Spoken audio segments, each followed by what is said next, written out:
Welcome friends, topper series में आपका स्वागत है। कल जो हमने पैसेज किया था उसके आंसर्स देख लीजिए आप। पहला जो क्वेश्चन आपके दिया था उसमें कि where was the famous temple situated, यानी प्रसिद्ध मंदिर कहाँ स्थित था। और इसका आंसर हमें पहली लाइन में मिल गया। यहाँ पर famous temple on a high hill in Assam. अब आपके ऑप्शन में दिए हुए हैं यहाँ पर ऑन अ हाई हिल और बी में है इन आसाम, यानी दोनों में ही था, इसलिए इसका आंसर रहेगा C, both. Question number 2, when did the selection process start. इसमें आपके 4 ऑप्शन दिए गए थे। सिलेक्शन की जो प्रोसेस थी वो कब शुरू हुई थी। अब यहां पर आपके 2 पैराग्राफ दिए गए थे और ऑप्शन दिए गए थे पुजारी की मृत्यु के बाद में, ऑन द शेड्यूल्ड डे, और इसके अलावा दिया गया था जो ऑप्शन था 8 डॉन, सुबह के समय। ये तीनों ही ऑप्शन सही नहीं है।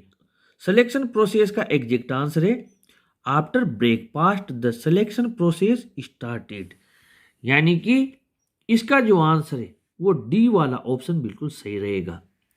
Question number 3, what did the trustee ask to do in selection test to the aspirants. जो एस्पिरेंट्स आए थे, जो वहां पर एस्पिरेंट्स यानी जो हिस्सा लेने आए थे, उस जो नया पुजारी चुनना था उसमें, उनके लिए ट्रस्टी ने क्या प्रश्न पूछे थे, क्या करने को कहा था उनसे। और इसमें ए ऑप्शन दिया है to remove thorns and stones, कि ट्रस्टी ने उनसे पत्थर और कांटे हटाने के लिए कहा था, या फिर टू रिसाइड वर्सेज, या वर्सेज को रिसाइड करने के लिए कहा था, या दोनों कहा था।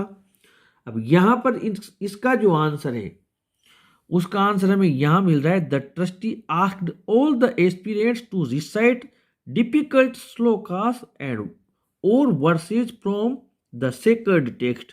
तो यहां पर वर्सेज को रिसाइट करने के लिए कहा था, इसलिए हमारा यहां पर जो ऑप्शन है वो बी वाला वो सही रहेगा। आगे बढ़ते हैं। यहां पर क्वेश्चन नंबर 4 दिया है, how did the young man get hurt badly. युवा व्यक्ति किस प्रकार इतना बुरी तरह जख्मी हो गया था। इसका आंसर है जो ऑप्शन दिए हैं द रूट वॉज डिफिकल्ट, रास्ता दुर्गम था, कठिन था।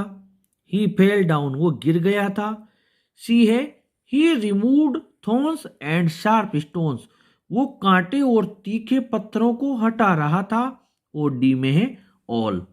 तो इसका आंसर जो रहेगा वो रहेगा C, he removed thorns and sharp stones. ये हमें यहां से मिल रहा है, यहां पर remove all the thorns and sharp stones from the path, उसने रास्ते के सभी कांटे और तीखे पत्थर हटा दिए थे रास्ते को साफ करने के लिए, इसलिए वो घायल हो गया था। क्वेश्चन नंबर 5 दिया है यहां पर, why were the aspirants infuriated. जो एस्पिरेंट्स थे जो उस टेस्ट में हिस्सा लेने आए थे वो क्रोधित क्यों हो गए थे। इसका आंसर बिकॉज से बन रहा है क्योंकि the trustee code them inhuman, कि ट्रस्टी ने उन्हें इनह्यूमन कहा था। बी ऑप्शन है the trustee code the young man true human being, trustee ने यंग मैन को ट्रू ह्यूमन बीइंग कहा था, या दोनों, या इनमें से कोई नहीं। तो यहां पर उनके क्रोधित होने का कारण था ट्रस्टी ने उस युवा व्यक्ति को ट्रू ह्यूमन बीइंग कहा था। और इसका जो आंसर है वो आपके बी वाला सही रहेगा। यहां पर देख सकते हैं you have been chosen, you are a true human being, ये किसने कहा, ट्रस्टी ने कहा था। यहां पर ये आंसर आपका मैच कर गया। यहाँ पर क्वेश्चन नंबर 6 दिया है, why was the young man selected as the new priest of the temple, यानी युवा व्यक्ति को मंदिर का नया पुजारी क्यों चुना गया। आंसर है because he was the true human being, A. B है he cleared the path for others, और सी है बोथ, और डी में है नन। अब इसका आंसर देख लेते हैं। इसका जो आंसर है वो हमें यहाँ मिल रहा है, वो एक तो ट्रू ह्यूमन बीइंग था, दूसरों की उसने केयर की, परवाह की, और उसने रास्ते को भी क्लियर किया, पाथ को, ताकि कोई हर्ट ना हो। इस प्रकार इसका आंसर रहेगा सी वाला आंसर बोथ। इस प्रकार हमने आपके 6 क्वेश्चंस के आंसर बना लिए हैं। अगले पार्ट में आप लोगों के साथ फिर मुलाकात होगी। आप चैनल के साथ बने रहें, चैनल को जरूर सब्सक्राइब करें। Thank you.